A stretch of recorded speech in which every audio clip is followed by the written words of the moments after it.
Hi everyone, welcome back to another video from Editing Basics.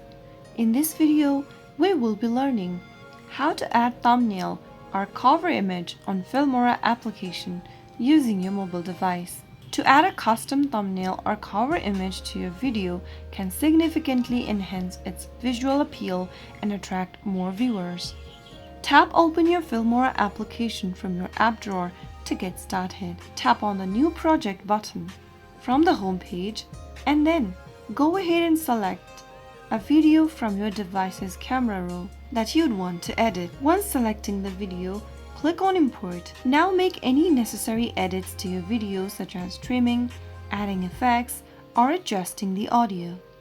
After you are done with the edits, go ahead and click on the Cover option right in front of your video clip on the timeline. After selecting Cover, navigate to the point in the video where you want to capture the thumbnail image. You can also go ahead and upload your own thumbnail from your device's gallery by tapping on Album and selecting one of the cover images. After you are done selecting the image, click on the tick mark at the top right corner.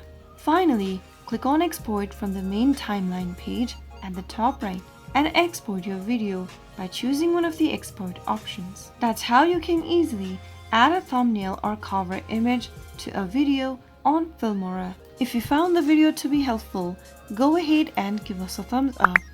Don't forget to subscribe to our channel by hitting the subscribe button. Press the bell icon so that you'll never miss another upcoming upload from us. I will be back again in the next video. Thank you for watching.